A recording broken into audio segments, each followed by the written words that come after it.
Live from the Export Beer Garden studio and brought to you as always by Export Ultra, the beer for here. This is the Agenda podcast for Halloween. The Agenda podcast, the home of sporting nonsense and claptrap. Brought to you by Export Ultra. Good morning, G Lane. Morning. How's the health this morning? Yeah, not too bad. Look, went to a gig last night. Yeah. Drank zeros. Did you? Yeah, because I had my son there. Yeah. And I drove there, had to drive back, had to be home for the babysitters. It was very, very boomer of me. Yeah. Very boomish behaviour. But he had a good time. It was Travis Scott. Yeah. And I can see what the buzz is about. Yes. I can definitely see why he sells out venues and people beat the shit out of each other in the mosh pit. Yeah, we defrauded the great New Zealanders at Eden Park and came in under other people's names, and so we ended up in the corporate area, and it was I was the same as you. I was like, I don't really listen to Travis Scott. I don't know any of his songs. I still don't. But we got there. I got there about an hour and a half early, and there were already fights going on in the crowd, like hectic scraps. There was basically a mosh pit had formed already about 2 hours before the gig started. Yes. No music. No music. In fact, more than no music, they were broadcasting the sound of crickets chirping. Yeah. It was driving me fucking insane. But anyway, so then people were moshing already to nothing, silent mosh, and then they would open up a circle, like a circle of death at a death metal gig. Yes. And then two dudes would just hop in and just start throwing bones. Before, an hour before the gig started, my missus saw a guy get stretchered out of the mosh pit. I was like, fuck, this is going to be good. But then they have a fight, and then security can't get in because it's a mosh pit. Yeah. So there's about 2 or 3 meters of just people. So the security physically cannot get there. And then the mosh just closes in on the fight and it disappears. And it's like, who was it? And nothing happens. It's kind of weird because Travis Scott is not hardcore rap. You know, it's not a fast-paced kind of violent type music. Yet the violence there is quite full on. Yeah. I mean, people died over in America last year. I'm not surprised. Yeah. I'm not surprised. But in terms of a show and in terms of a showman and performance, I could see the buzz. I could see why it was pretty impressive to watch. It was hectic. The stage was amazing. If you were side on, if you were end on, it would have sucked. But if you were side on, the whole stage comes out into the middle of the mosh pit. It's all LED screens. There's a fucking gorilla on stage. There's a massive screen. There's screens everywhere. There's fireworks flying across the stadium. Yeah. And every song sounded the same, if I'm honest. Which I think is on purpose. Yeah, and it always builds up to where a mosh pit put their hands in the hair and jump up and down. Yeah, and they did. They were going nuts. Fuck yeah. And my 12-year-old, his cream in his little jeans, he had the best time of his life. And his phone ran out of battery after half an hour because he was basically filming the whole thing. Oh, you gotta get him to cut that out. Well, he did. He ran out of battery, so he had to watch. His favourite bit when he told everyone in the crowd to put their 2 fingers in the air and do the fingers. Yeah, he would have loved that. And I said, "Did you do it?" And he goes, "Hell yeah." Yeah. And he also, I didn't realise the area that we were in were allocated seats. And were they? I said it was free seating, so he just sat down, and someone tried to kick him out of his seat, and he went, "Nah, man, you can sit anywhere." And he was with his little mate. It was just him and his little mate. And people got a bit shitty, and this guy next to him, I said, "Oh, how about the people around sitting around you?" He goes, "Oh, they were awesome." He goes, because when I said to these people, beat it, you can sit anywhere, he goes, "I got you, bro. I got you." And I'm pretty sure the guy next to him wanted to throw bones on anyone coming down. They could sit in the seats. And so Ralph had this little guy, he's like, "I got you, bro, if they come back." I got you, my bro. It's just juiced. He was in sicko mode. He was in sicko mode. But Eden Park, epic venue for live music, I must admit. I know. Can Helen Clark just put some bloody boomer earplugs in and get over it? I'm going to throw it out there. Scrap cricket, scrap rugby. Yeah. Just make it a live music venue because I think that's what it's built for. Yeah, it is. It's good. Yeah. They just have one end is where the stage is, Yeah. and then everyone packs it. Yeah, it was fucking great, actually. Yeah, and I mean, they've got the facility, they've got the bar service there. Never seen so many police in my life. Fair enough. I can see why. Yes. But it was good. If you went along and you were in the mosh pit, then good on you because that looked like my worst nightmare. Oh my God, yeah, terrifying. And Yeah. So for those of you listening at home, did you have Travis Scott chat on your bingo card for the Agenda podcast this morning? I did put my earplugs in at one stage. That was quite funny. Well, they had a big barrel of them. I did. They did at the door. I was like, I'm 100% taking those. It is Halloween. We've got wacky hats on. It's very spooky here in the studio. Thanks for the wacky hat. Where'd you get them from? I presume it was Jaina that dropped them off around people's desks. Okay. She's the office Social vibe enforcer. Yeah, that's true. Yeah, vibe enforcers are good. Enforcer means that it's forced upon us. Yeah. I don't think it is. More Well, vibe facilitator. Vibe facilitator. Like we came in Christmas last year, and there was just stuff all over the desk. Oh, was that her? That was her as well. I presumed that was just one of the people from our team that was punishing us. She was the Easter bunny as well this year. There were Easter eggs going around that tasted like candle wax. Oh, and that's because they were the Chinese ones that were like $1. And she, I presume, has brought these wacky hats in, and we're thankful for that. Yep. Are you going trick-or-treating tonight?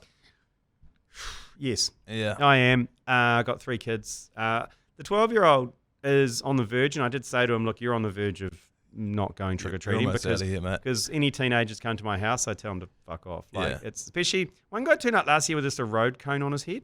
And that was it. That's a bloody Curb Your Enthusiasm. And episode. I said, dude, fuck off. And he goes, oh, what? And I said, you've just got a road cone on your head. And he goes, oh, what? And I was like, fuck off. This is literally, it actually is a Curb Your Enthusiasm episode. Two teenage girls show up at Larry's house and they're not dressed up. Yeah. Then they go trick or treat. He tells them to get fucked, and then they TP his whole house. Yeah.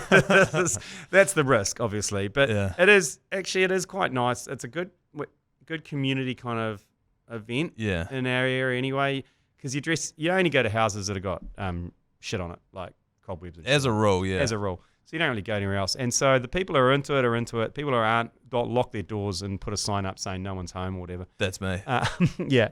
But when you've got little kids, they fucking fizz on it. They get dressed up. It's quite cute. I used to clean up because my nana used to work at a retirement home in Waimate. Yeah. And, they would never get kids, and, they wanted something to do. So my nana would dress me up and just walk me up and down the halls of this retirement home. Oh. She bought the lollies with the bloody company credit card, gave them to the old people to then give to me.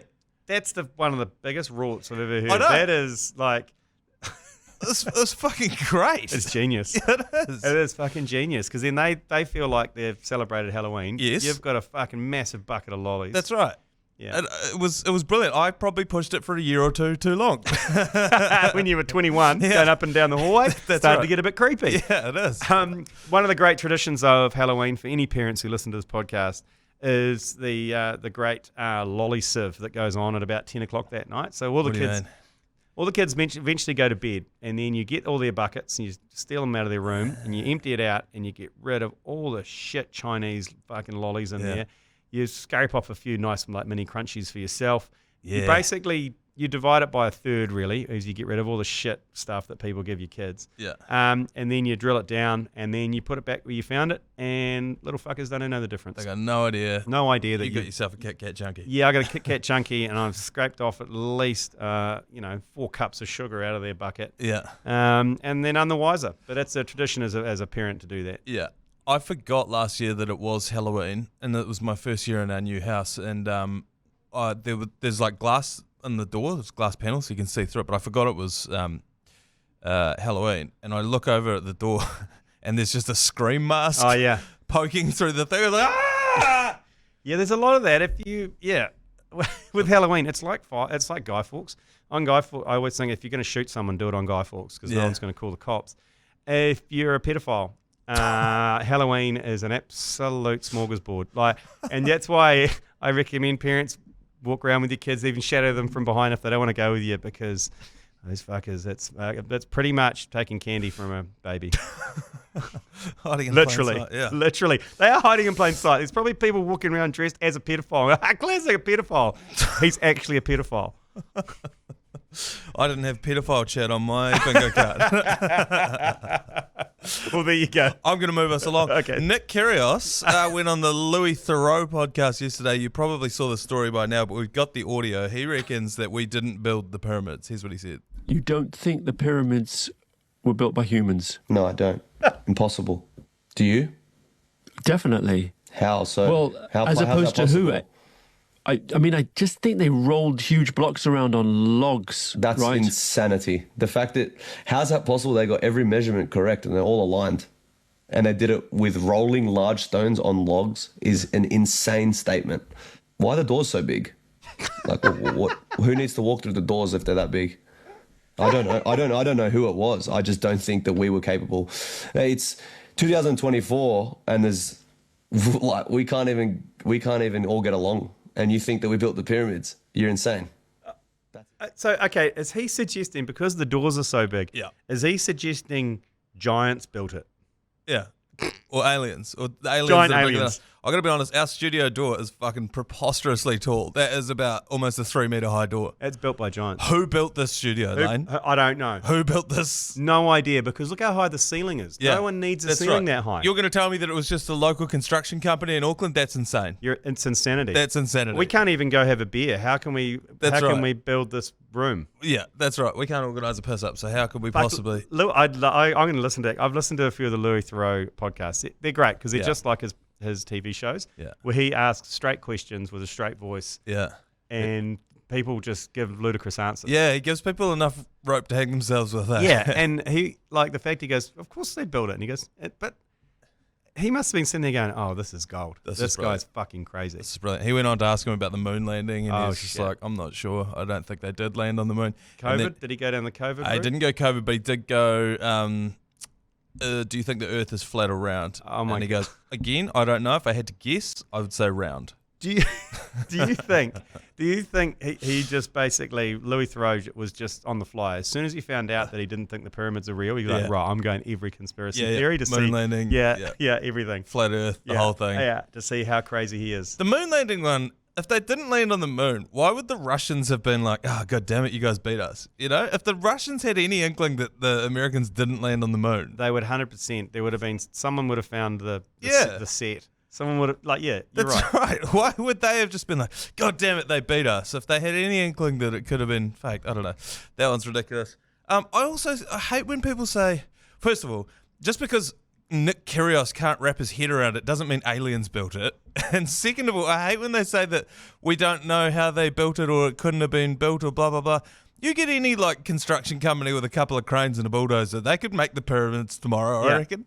Oh. You're neglecting the fact that they had tens of thousands of slaves. They would 3D print the pyramids. Yeah, exactly. Also, Nick Kyrgios would have been to Dubai. He would have seen the Burj Khalifa. We can build that. You know what I mean? The palm that's the Palm Jumeirah. The Palm Jumeirah that's reclaimed out of the sea, and each prong on the palm is an entire suburb with mansions on it. And the biggest affront to God because they've reclaimed land out of the sea, then put a pool back into the reclaimed land, then float on top of it because they don't want to get wet. It's the biggest middle finger to God. Anyway, we can make all of that shit. You don't believe the pyramids? What about the doors, Manaia? Why are the doors so big? Why are the doors Why are the doors so big? Explain that to me. He's got me. I can't. Yeah. I can't. Okay. I'm looking at the door to our studio now. Can't explain it? I'm trying to imagine the kind of creature. That's great. I'm glad Nick Kyrgios is about because we need people like that. So Yeah. it's great content. God bless Nick Kyrgios. Did you see Joe Marler wants to bin the Haka? Oh, yeah. Classic. As always, this is like, you can time this every year of an Englishman, whether it's him or that other guy, Jones, Stephen Jones, the reporter, coming out saying ban the Haka. It goes around in circles. So that his tweet said, the Haka needs binning, it's ridiculous. And I enjoyed Sir Buck Shelford's response to him. Yeah. Your haircut's ridiculous for a grown man.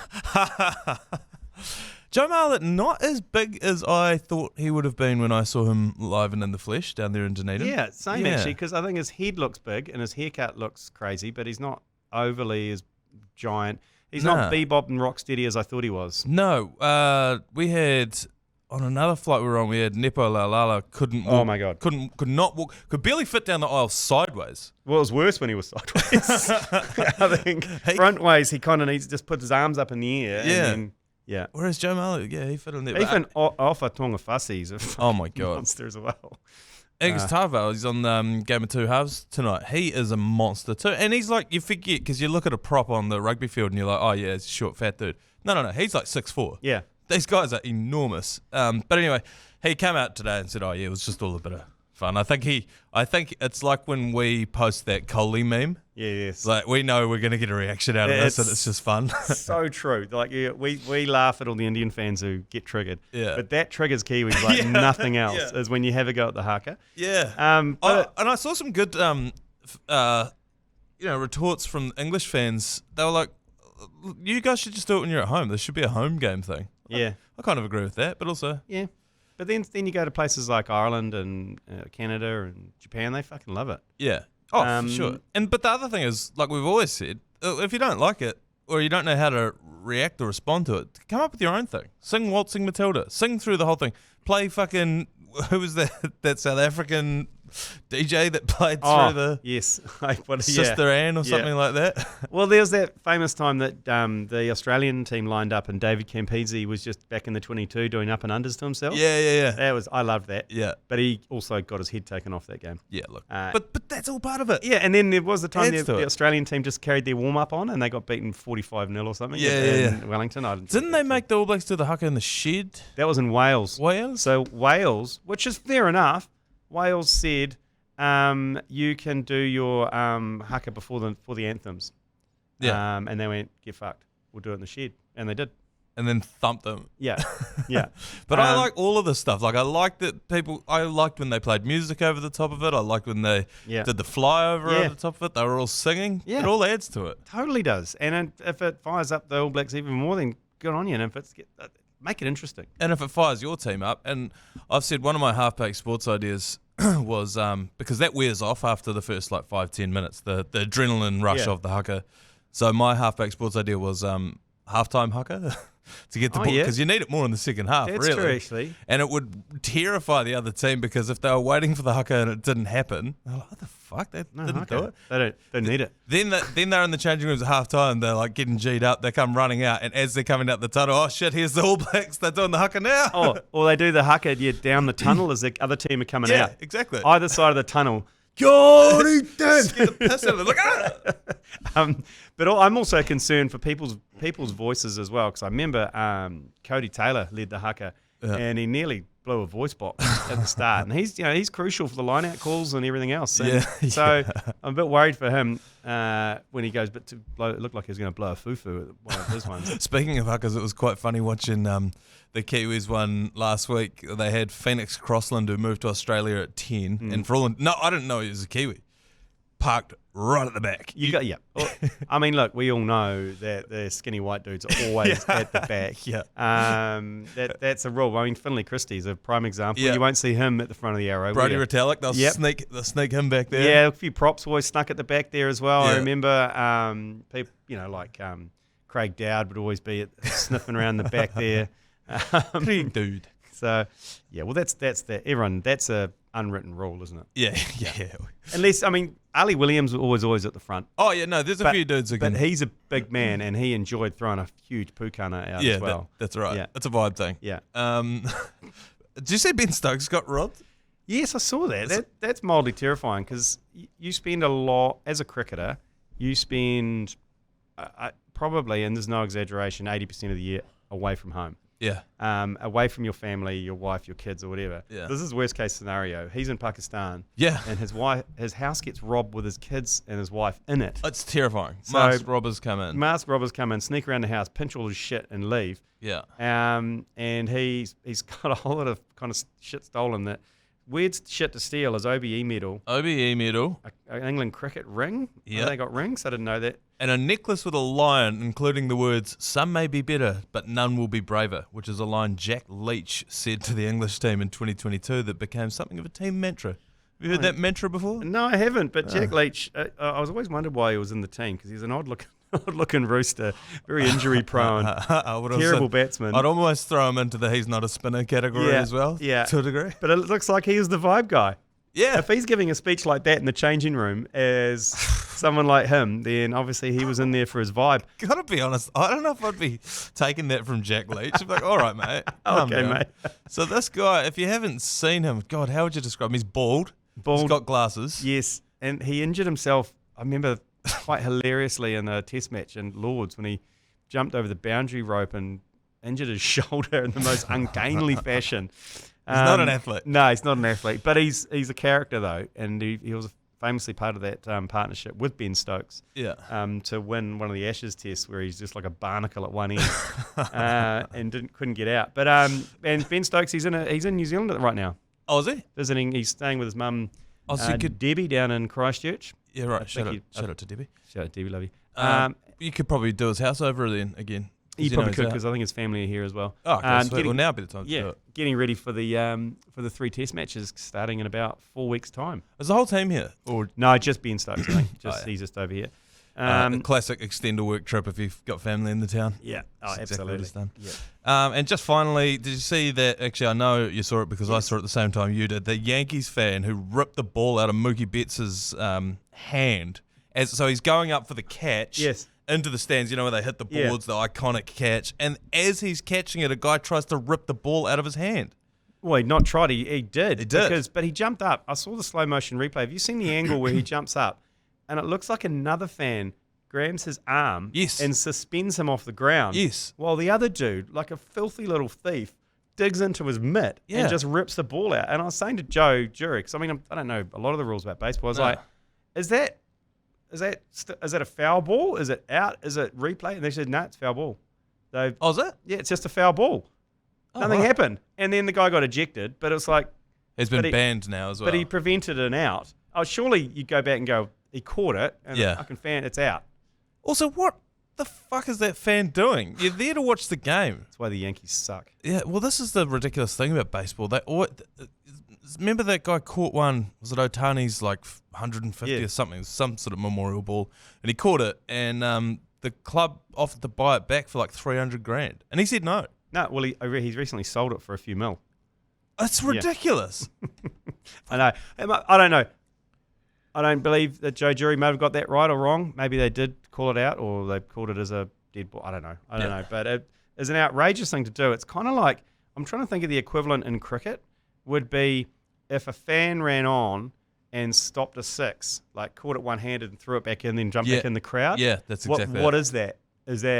Did it go for 6? Is it a dead ball? I think it's dead ball, wouldn't it be? Surely. Yeah, well, in cricket, I think they'll just call it a dead ball. But then the batsman would be like, it was going to be a 6. Yeah, and then if you're the bowler, you'd be like, well, he's out because he got caught. Yeah, yeah.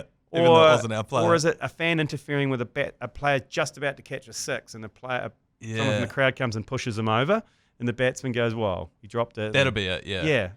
If there was I mean, they'd get fucking charged with assault. Yeah. It was just the grossest, just to watch the shit-eating grin on this dude's face. He looks like the kind of guy you'd expect to do it. You're right. That shit-eating grin. And you saw when he got good on you, mate. Have you seen the footage of him getting escorted out? No. There's He's smiling. He's smiling. I think he's a fucking hero. And there's a couple of guys patting him on the back going, good on you. And then there's a couple of Yankees fans fucking spraying him. Yeah. It's shit. It was embarrassing. Yeah. It's disgusting behaviour. Anyway, let us take a quick break. And when we come back, let's get Dai Henwood on the line to talk about the rugby league, because there's a bit going on. Kiwis played last weekend. They play again this weekend against Tonga. And the rumour mill's starting to whirl up. And by the rumour mill, I mean just us and our dickhead mates sending wild speculation back and forth to each other. The Pants Man. So let's get Dai on and talk a bit of league after this break. Dai, ostensibly we got you in to talk a bit of rugby league, because there is actually quite a bit going on in the rugby league world. I think we start with the Kiwis game on the weekend. What did you make of it, and why did we lose? Well, I was overly excited for this game because my usual diet of rugby league is very deep, and I've been trawling the bottom of the barrel. I'm trying to get links of some dubious Reddit threads for like under 20s Lebanese rugby league. I've been missing the game. And then the Kiwis game. So I had a lot of excitement building up to this.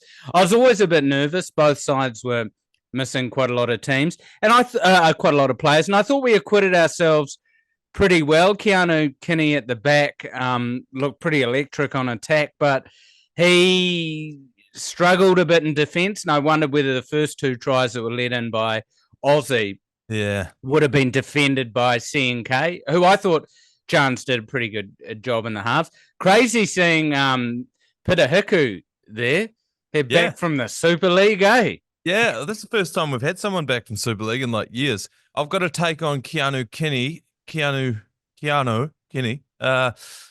He is the Michael Jordan of Tane Tour Pickies. That is a good take. He's very similar to Tane, eh? Yeah, and I wonder if he's one of those dudes who, in a couple more years, when he puts on a bit of muscle, he becomes a real weapon. But that the left edge was pretty slack on defense. Yeah. Australia just showed how strong they really are. Like I was looking, we missed 37 tackles in that game, Jesus. which is just a bit unacceptable. And there was that time, what was it? Just after halftime, where we had like 8 sets on their line. Yeah. And couldn't break through. I personally thought Cam Murray should have had a sin bin there for just a professional foul. But because we didn't score then, it just felt like it took the air out of our tires. Yeah. And I felt like they came marching down, and they may have even scored off the next set. Yeah, they did. It was one of those real punishes where we put so much pressure on, get nothing, and then they sort of just waltz up. And I mean, their big guys all stepped up, like Angus Crichton, Cam Murray, those Lindsay Collins, Frankenstein. Yeah. Frankenstein's monster was pretty amazing there. But looking towards this Tonga game and comparing that about how Tonga went against Australia, Tonga have got one hell of a forward pack, but they missed out in the backs, and it was a bit similar to us, where Australia, I mean, they had a bit more ease running in tries against Tonga, but yeah, I think this is going to be one hell of a game. And when I watched the hits in that Aussie-New Zealand game were huge. Yeah, it had a bit of a state of O feeling to it when, particularly off the kickoff, everyone was freezing their asses off down there in Christchurch. I think it fucking snowed at the captain's run. It's insane, eh? I mean, good on Christchurch, but, watching them have to walk half a street down a Perspex tunnel from the Quest Hotel or wherever it is, it's an insane little setup. And jumping back to pregame, so I was watching this with a Mad Monday talisman, Dai Henwood, and he made a good comment. The league haka seems way more casual than the All Blacks haka. Yeah, I gathered my children around for the pre-match because in my head I enjoy a league haka because they tend to break the rules in terms of the 20 meters apart. It's way looser. Yeah, and I was like, it's going to tee off. It's going to tee off, and then it didn't. And it was like you were saying, it was a casual 20 meters, and then they started the game, and I was a bit disappointed because I was expecting a Hamilton FMG Stadium face to face kind of getting in front of getting a bit physical. And I was like, oh, damn. Did you guys watch by any chance the Samoa haka against England? Yeah, that was where they were forehead to forehead. Yes, with the English, like that's what you want. It's shit, and it only happens in league. Yeah. Because in Union they're all a bit me. And they put the camera guy in the middle of the field, so you can't walk right up to the other team. But you're right. We got to bring that back. We got a bit more intensity. Hey, the biggest excitement out of that from a Warriors fan, how good James Fisher Harris. Yeah. Deep flowing mana, eh? Like how much mana is that guy? It's outrageous. I remember last year when the Kiwis were playing and he was leading the haka and that's the one. You came up to me and you're like, who the hell's that guy? And I was like, that's our fucking he's coming to play for us. And so that's so exciting, eh? Yeah. Oh shit, yeah. Adam Whanua, who gives a shit? Yeah, absolutely. Well, this is what we see the matchup. It's the number 8s against each other. Adam Whanua Blake versus James Fisher Harris in this game. Yeah, and we just had Mitch Barnett going up against them as well. He was trying to put shots on. That collision with Marata at one point there. Sickening.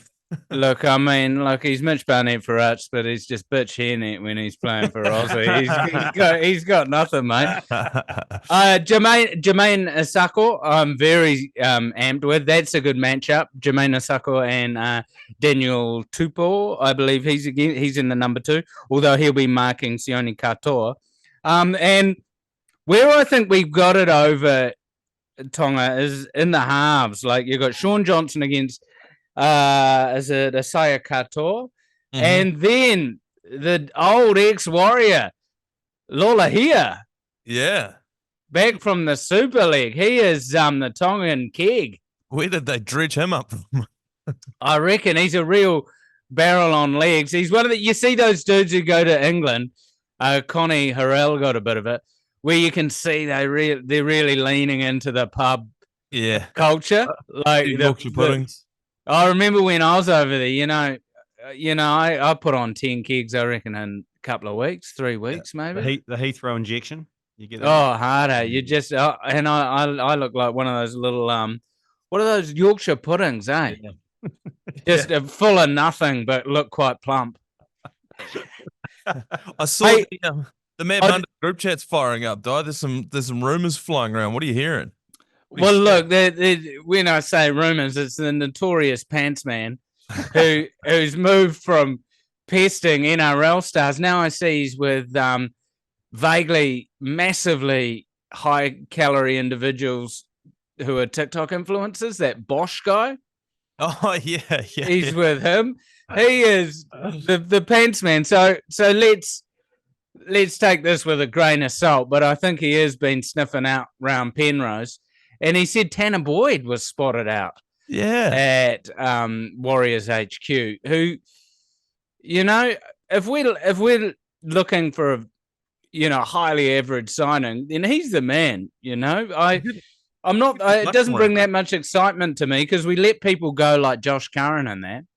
And Tanner Boyd's a good player. He comes from the Gold Coast Titans, but I don't know how excited I am about that. In fact, James Fisher-Harris is probably the big buzz because we've signed Aaron Clark, who he is. He's actually, I think, what is he on the bench? No, he's in the reserve. Sorry for this game with Jordan, Ricky, Casey McLean, and Trent Tualau. And I'm excited about next season, but I'm be interested to see how the Wars team run out. I mean, you saw Ben Hunt's been let off his contract. This is a 35-year-old half/hooker in State of Origin, but he is still a game breaker and game winner. And we had someone call into the podcast last week and say that they saw him at a cafe in Ashburton. How do you read into that, Di? Do you think the tea leaves could be falling that we might be? Would we sign Ben Hunt? Would that move the needle for you? So last year I got pretty excited about the idea of maybe Ben Hunt with, who would you with Luke Metcalf? I suppose that would be an amazing combo. Yeah. Yes, but the flip side to that is he's 35 years old. So why didn't you play Sean Johnson another year? You've got to look towards the future now. Yeah. And we're figuring out that halves combination. It's going to be a bit of a weak spot, I think, for a while. Luke Metcalf's going to have to be the dominant half. Also, Ashburton, it's not exactly Warriors HQ. No. You should vaguely be in the same island before it becomes a rumor. What's he doing in Ashburton? Out of all places in New Zealand? What's anyone doing in Ashburton? He's definitely a bakery. Yeah. Oh, okay. Yeah, that's all there is in Ashburton, isn't it? Yeah. Maybe he's moving into that sort of farm life. I did a gig in Ashburton, and a guy came up to me afterwards. This is one of the scariest experiences I've had. And he gave me a hand. He goes, I don't really communicate very well, but I want to give you, here's a letter just expressing how much I enjoy your comedy. He gives it to me. He's a massive dude. I open it up. It's a letter, like hand printed, and then some black and white printed out photos of him topless cutting trees. and he was a big unit too. He was a big unit. That is interesting. That's a kind of a lumberjack fantasy. And he was one of your South Island, like dangerously white guys. Yeah. Who very similar actually to Todd Smith, who's refereeing this game. Todd Smith, the whitest ginger, aka the ozone layer, aka SPF 2000. He just one of those translucent white human beings who who I think is treated the Warriors pretty well. I think he's a pretty good official. But yeah, Ben Hunt, I don't know. I don't see it happening. I think, if anything, he's going to be headed to the Dolphins, would be my guess. Yeah, or he reeks of a Gold Coast Titans signing. I reckon the Wars have just got to double down, put both nostrils on the rails and spend money on Josh Adokar and Ezra Mam. Yeah, I agree with you. Come over to the Auckland, the Penrose rehab facility. Exactly, and then we get on the coaching staff, get Josh Dugan, get Blake Ferguson, get the whole gang. Todd Carney. Oh, hard out. Jared Haynes coaching the Fijian rugby league team. My favourite Todd Carney story is when he got breath tested, and while they were checking the breath test, he shot off in his car. And then he just went down the road, jumped out of his car, and hid in a bush in the middle of a roundabout. And then the cops came and stopped behind him and got out and were looking for him. And before they started the search, they just saw this bush shaking and giggling. And it's bloody Todd Carney sticking his head out. I've got a lot of time for Todd Carney. Yeah. Oh, everyone's done a bubbler. He's just got caught. Brilliant. Well, thanks, Dai. Enjoy watching the league this weekend, and thanks for joining us. Always a pleasure. Take care, gents. It's great to have Dai Henwood on the show, and now it's time for Yours Please. Yours, please. Brought to you by Leader, home of the lasagna topper. Just a couple to get through today. We go to the phones now. Yours, please. Pitchy. Just want to jump on here and say, well done to you two. The podcast's going really well, and I really enjoy listening to it. Love you, G Lane. Love you too, man. Love you too. What? That is potentially the nicest voicemail we've ever had. I was waiting for the fuck you at the end. So was I. Yeah, but thank you. I appreciate that, and that makes me feel good. Yeah. So thank you. Last night at Travis Scott, 2 different groups of dudes screamed "fuck South Canterbury" at me. Excellent. My missus is getting real sick of that. Yeah, it seems to be when your missus is with you that you're getting abused. She goes, this always happen? She's like, what is happening? Why is everyone, how do they even know you're from South Canterbury? Every time it happens, she goes, do you know those guys? I don't fucking know those guys. Cut through. Oh, speaking of South Canterbury, and I need to speak this into existence because we posted something earlier on this week on Facebook. Haka Elliott commented on it. He said, get me on, fellas. Oh, so okay. We'll have to get him on. I think we'll get him up on Monday. Yeah, perfect. Yeah. All right. Back to the phones now. Caller, yours, please. G'day, lads. G'day. Hey, just on the chat around Saturn's new nickname, you could make it even more convoluted and actually call him Sinterklaas, which is the Dutch Father Christmas that arrives on the 5th of December, not the 25th of December. Just extra convoluted and complicated. He also has his helpers called Zwarte Piet, which translates to Black Pete. So, yeah, have a look in that on the old Google. Love your work. Love you, babes. Yeah, it's a little bit problematic, old Santa Claus, because the Black Pete situation. I've seen this. Yeah, they celebrate that, particularly in Amsterdam on the boats. Yes, and on the 5th of December, and Santa Claus goes around, and there'd be a whole boat of dudes in blackface. Yeah. Dressed as Black Pete. The problem would be if people started showing up to cricket games in blackface, and then Smithy's going, what's this all about? And then we have to be like, yeah, it's Santa Claus. And the Black Pete part of it is because they have to go in the chimneys and they come out and they're covered in soot. Yeah, that is the meaning of it, but just been basically interpreted as something else. Yeah. In these more recent times. But Santa Claus, yep, you're right. That is a little bit more convoluted. We could go Santa's little helper, now Santa Claus, and now into Santa Claus with his Sinterklaas with his helpers Black Pete. I don't know if we want to go down that route. No. Although I can already see it now. I can see into the future. We will spend an entire session of the English test talking about it. Well, there's 5 days of content we have to talk through. I can see it now. I'd love to get Lee Hart's take on it. One last caller here. I don't. One last caller here. Yours, please. G'day, falafels. Talking about ads and advertisements. This morning on the Jerry and Friends and anybody who wants to do anything list. Yeah. Fuck, boy, there was a lot of vasectomy chat. Vasectomy, Bass man. Yeah, what's that? Is that directed at me or what? That one? I've got good news for you, or good or bad news. when you're listening to a podcast or when you're listening to digital radio, audio, those ads are targeted at you. Specifically, potentially at your age range, potentially your search history. But so it's they look at your search history and they're like, he needs a vasectomy. 100%. We can't have him reproducing. Have you seen what this guy's Googling? He is releasing civilizations into toilets and sheets too much. We've got to cut this guy off. Yeah, unfortunately, you're probably in the demographic of the VAS man. Yeah. But I'd recommend Dr. Gerald Young from City Med, actually, if you're going to get a vasectomy. Very gentle hands. Yeah. Very gentle, small little hands.